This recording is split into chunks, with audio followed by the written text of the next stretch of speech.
Olá, gente bonita, espero que esteja bem com vocês. Hoje nós vamos falar sobre o profeta Isaías. Mas antes de falar sobre esse profeta, eu queria convidá-los a pensar nesse texto, não como uma história antiga, uma história distante de nós, uma história de um povo que era diferente do nosso e que não serve para nossos dias. Sim, é fato que esse texto ele tem um contexto e a gente precisa entender esse contexto. Sim, foi escrito por um povo diferente do nosso, sim, um contexto totalmente diferente, mas a gente precisa ver o texto e extrair dele o princípio e tirar lições para nossas vidas, e lições que são muito atuais e que servem sim para os dias de hoje. Serviu, esse texto serviu sim para outras épocas e também vai continuar servindo para outras épocas. Então, vamos em frente. O primeiro versículo a gente já mostra que é uma visão de Isaías a respeito de Judá e de Israel. E ali naquele contexto, durante o reinado de Uzias, Jotão, Acás, Ezequias, reis de Judá. E eu queria destacar o segundo versículo, logo assim. E diz assim: Ouçam, ó céus, escute, ó terra, pois o Senhor falou. Criei filhos e o fiz crescer, mas eles se revoltaram contra mim. Sim, essa palavra, ela se refere, ela é para Judá e para Israel. Mas será que não serve para os dias atuais? Será que realmente não serve para nós? Eu já tive vontade de gritar, de falar alto, realmente de dizer, gente, Deus falou, Deus está falando, para tudo. Deus está falando, vamos parar tudo e ouvir o que ele tem a dizer. E quando eu leio esse texto aqui, parece que Isaías justamente está querendo, olha, ouçam céus, escute, ó terra, Deus falou. E quando Deus fala, nós devemos parar e ouvir o que ele tem para nós. Ele não é o Criador? Não é ele que faz crescer as coisas?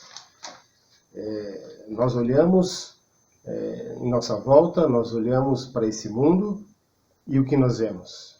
Nós realmente vemos que as pessoas deram as costas para Deus. Elas se revoltaram contra Deus. E é isso que nós vemos muito nos dias atuais. Já acontecia lá com aquele povo de Israel, que era o escolhido. Eles se revoltaram. E hoje nós vemos que as pessoas também dão as costas e simplesmente se revoltam contra Deus. Nós lemos em João 1, de 10 a 11, o seguinte: Aquele que é a palavra estava no mundo, e o mundo foi feito por intermédio dele, mas o mundo não o reconheceu. Veio para o que era do seu, mas os seus não o receberam. As pessoas não o reconheceram e não o receberam. E que bom que esse texto continua. Ele não para aqui. Ele diz: Contudo, aos que receberam, aos que creram em seu nome, deu-lhes o direito de se tornarem filhos de Deus, os quais não nasceram por descendência natural, nem pela vontade da carne, nem pela vontade de algum homem, mas nasceram de Deus. Mas voltando lá para Isaías, no capítulo 5, no versículo 2, diz assim: Ele esperava que desse uvas boas, mas só deu uvas azedas. Aqui, uma canção em Isaías para mostrar que Deus fez de tudo, fez o que era necessário para poder dar fruto bom. Mas o que aconteceu? Deu uvas azedas. Ele fez de tudo para ter uma colheita excelente. Ele plantou num terreno fértil, ele tirou as pedras, ele protegeu, mas eles se viraram as costas e deram uvas azedas. Novamente, essa palavra, ela se refere a Judá e Israel. Mas Deus criou o homem. Quando Deus criou o homem, ele esperava uvas boas. Quando ele criou a humanidade, ele esperava uvas boas. E nós sabemos muito bem o que aconteceu. Desobediência. A maldade se espalhou pela terra. E nós olhamos o mundo hoje e conseguimos ver o que aconteceu, de tantas barbaridades que acontecem. Se você abrir um portal de notícia agora, não agora, porque nós estamos na devocional. E se for de quarta-feira, se você estiver assistindo de quarta-feira, tem uma reunião de oração logo depois da devocional, então abra esse portal só depois da reunião de oração. A gente vê, quando a gente abre esses portais de notícias, como o que o homem é capaz.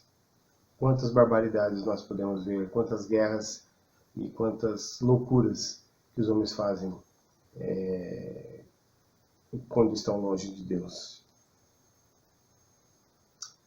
Nós temos uma hortinha aqui em casa, e quando eu estava fazendo a devocional, aí eu fui até o quintal e tem um pé de limão lá, nossa não, né, na verdade da Betina, e eu perguntei para ela sobre o que aconteceria, o que ela faria se o pé de limão não desse o limão no tempo certo, no tempo que tivesse dado o limão. Ela falou, eu ia largar ele lá. E aquela resposta não foi muito satisfatória, mas aí ela lembrou da hortinha que ela tem no nosso corredor, e ela falou assim, se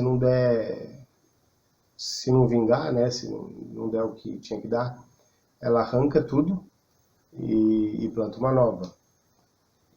E é esse juízo que Deus está querendo falar para Israel, para aquele povo, que ele realmente precisa dar uvas boas, senão será arrancado. Nesse capítulo 5, no versículo 7, nós vemos que Deus esperava que Judá e Israel, ele esperava justiça desse povo. E ele espera isso de nós também. Mas houve o quê? Derramamento de sangue. Ele esperava também deles retidão, e também espera de nós hoje. Mas ouviu gritos e aflição. E ele continua ouvindo gritos e aflição. E a explicação para essa má colheita, ela não é nada de novo, né? Aliás, não há nada de novo debaixo do sol, em Eclesiastes 1:9. Nós vemos muitas semelhanças das coisas que aconteciam naquela época, naquele povo, com os dias atuais. No versículo 8, a gente vê uma aquisição ilegal de terras. Eles querendo terras e terras, propriedades, e se tornando senhores de propriedades, e as pessoas ficando sem propriedades. No versículo 11 e 12, consumo excessivo de álcool. Acho que não preciso nem falar muito sobre isso. O que nós vemos por aí, pessoas, o álcool destruindo vidas, destruindo famílias, pelo consumo excessivo de álcool. 18 e 19, um insolente desafio a Deus, desafiando a Deus, querendo apressar a Deus que ele fizesse as coisas. No versículo 20, uma perversa inversão de valores, e é o que mais vemos hoje em dia, é a inversão de valores. No versículo 21, arrogância. No versículo 21 fala em ser sábio aos seus próprios olhos. Hoje em dia as pessoas querem ser inteligentes ou ser sábias por elas mesmas e nem perguntar o que Deus acha daquilo. Versículo 22 e 23. Corrupção e violação dos direitos humanos. Nós estamos no Brasil e nós sabemos o que nós sofremos com corrupção em todas as faixas etárias ou todas as camadas sociais do nosso país. Quando Jesus usou essa ilustração da videira, é muito interessante porque ela se encaixa nessa canção em Isaías. Em João 15, de 1 a 8, eu poderia até ler até 11, mas vou ler de 1 a 8. Eu sou a videira verdadeira, e meu pai é o agricultor. Todo ramo que está em mim não dá fruto, ele corta. E todo que dá fruto, ele poda, para que dê mais fruto ainda. Vocês já estão limpos pela palavra que tenho falado. Permaneçam em mim, e eu permanecerei em vocês. Nenhum ramo pode dar fruto por si mesmo, se não permanecer na videira. Vocês não podem dar fruto se não permanecerem em mim. Eu sou a videira, vocês são os ramos. Se alguém permanecer em mim e eu nele, esse dará muito fruto, pois sem mim vocês não podem fazer coisa alguma. Se alguém não permanecer em mim, será como um ramo que é jogado fora e seca. Tais ramos são apanhados, lançados ao fogo e queimados. Se vocês permanecerem em mim e as minhas palavras permanecerem em vocês, pedirão o que quiserem e será concedido. Um parênteses. Pedirão o que quiserem. Se nós estamos em Cristo, nós vamos saber qual é a vontade dele, a vontade de Deus. Então nós não vamos pedir algo que está fora da vontade de Deus. Então, se nós pedimos algo que está na vontade de Deus, que é agradável e perfeita, então Deus vai conceder a nós. Não é que vamos pedir qualquer coisa e ele vai conceder. Se nós estamos nele, nós vamos saber qual é a vontade dele para nossas vidas. Meu Pai é glorificado pelo fato de vocês darem muito fruto, e assim serão meus discípulos. Para dar fruto, nós precisamos estar conectados em Cristo Jesus. Judá e Israel não estavam conectados em Deus. Nós lemos, nós conhecemos o grande profeta que foi Isaías. Mas precisamos destacar uma coisa importante. Ele teve que reconhecer o seu estado pecaminoso. Ele reconheceu que estava perdido quando ele mesmo viu o Deus, o Senhor assentado num trono alto e exaltado, como ele mesmo relata. Ele reconhece que é um homem de lábios impuros e vive entre o povo de lábios impuros. Isso está em Isaías 6,5. E com esse reconhecimento ele é perdoado e ele se coloca à disposição de Deus. Quando Deus diz, quando conclama, dizendo, quem enviarei? Ele diz, eis-me aqui, envia-me. Isso está em Isaías 6:8. Quando nós reconhecemos, quando nós nos arrependemos, quando nós estamos com Deus, nós nos colocamos à disposição. E Deus envia.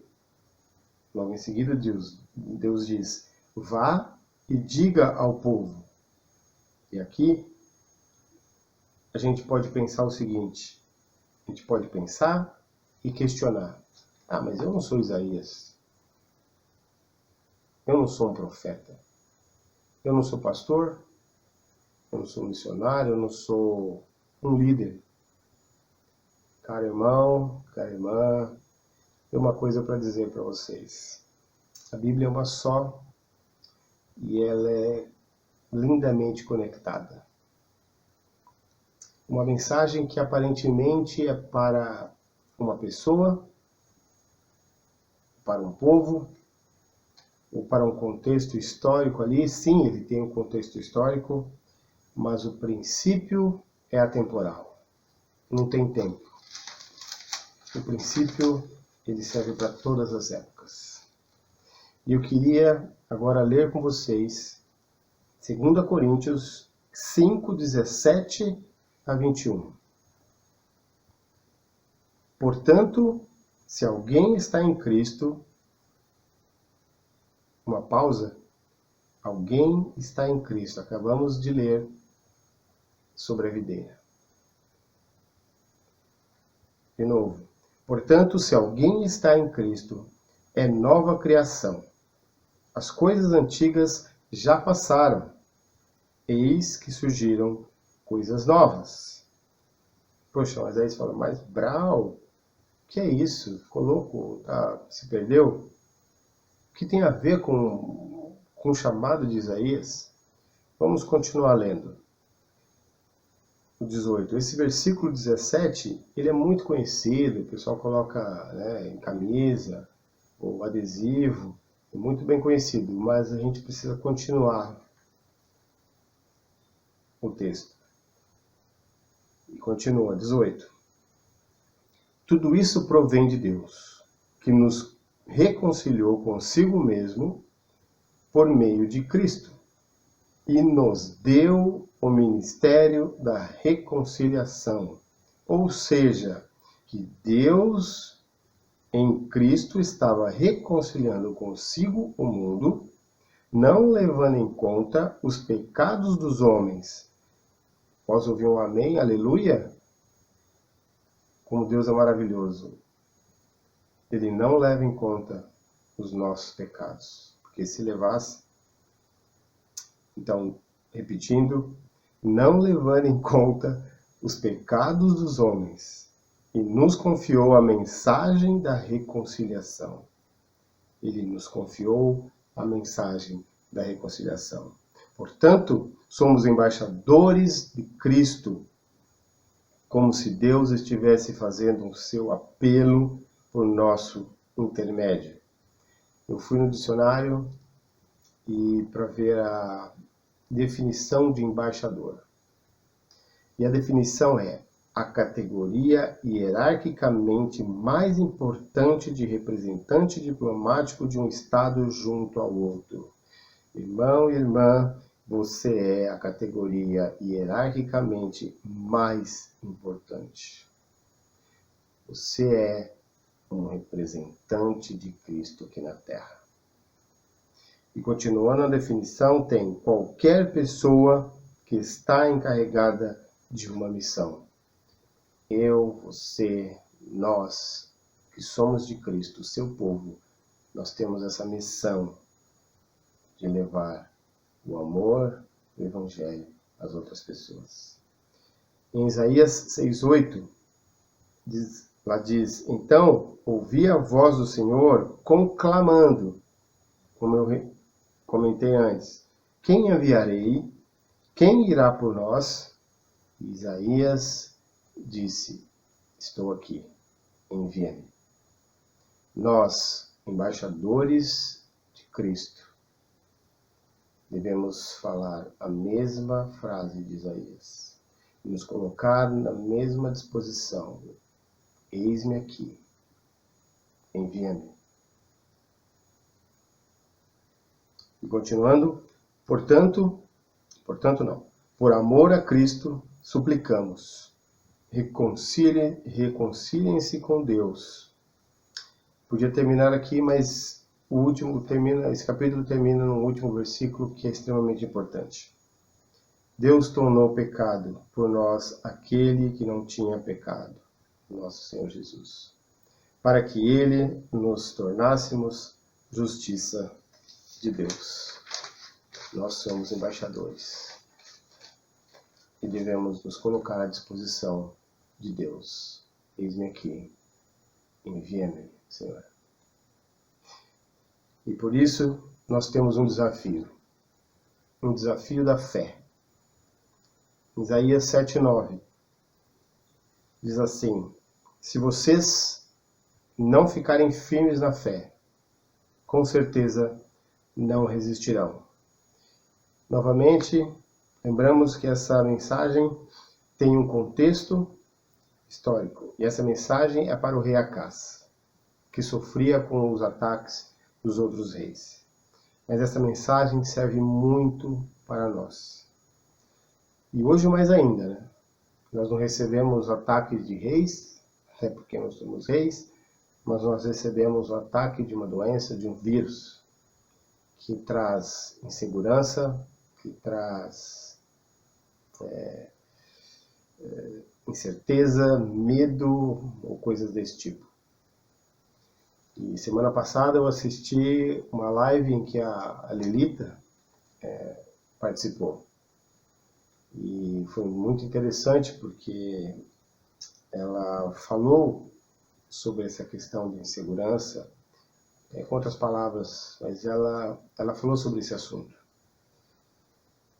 As dificuldades, a gente sim confia em Deus, mas quando acontecem algumas coisas, doenças ou desemprego ou algumas coisas que nos abalam, que vem essa insegurança, que vem essa incerteza, a gente tem dificuldade de confiar na palavra de Deus.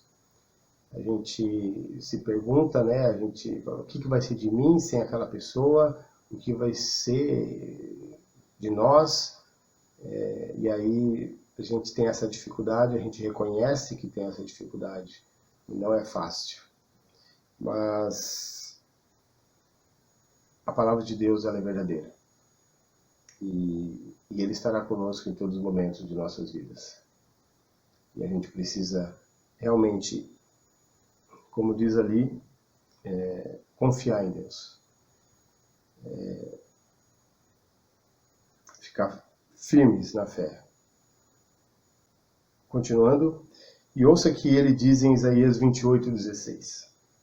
Por isso, diz o Senhor, diz o soberano, o Senhor, eis que ponho em Sião uma pedra já experimentada, uma preciosa pedra angular, para alicerce seguro. Aquele que confia jamais será abalado. Esse texto me fez lembrar de um outro texto, que é Efésios 2:20. Edificados sobre o fundamento dos apóstolos e dos profetas, tendo Jesus como pedra angular. Pedra angular, para alicerce seguro. Aquele que confia jamais será abalado. Nosso Senhor Jesus é nossa pedra angular.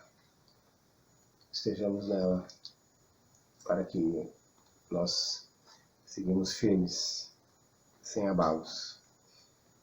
E mais adiante, em Isaías 30:15, diz o soberano, o Senhor, o Santo de Israel: no arrependimento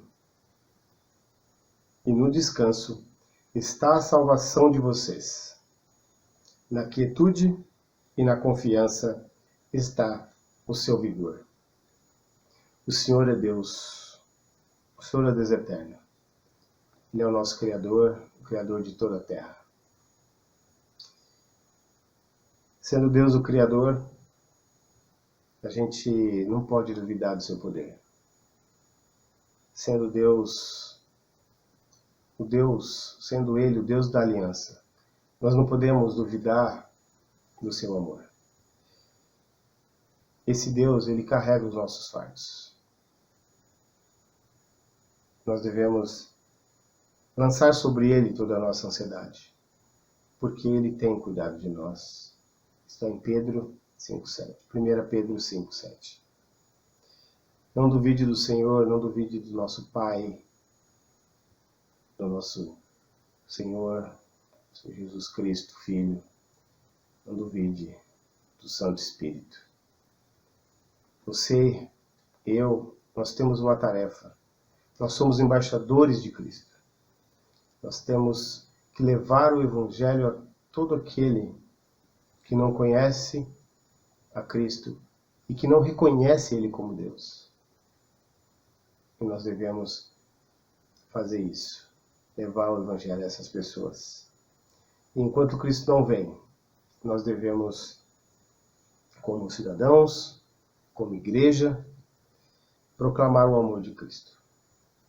Proclamar e ser esse testemunho, esse embaixador, representante aqui na terra. E proclamar o teu evangelho, o teu amor. Que Deus nos abençoe.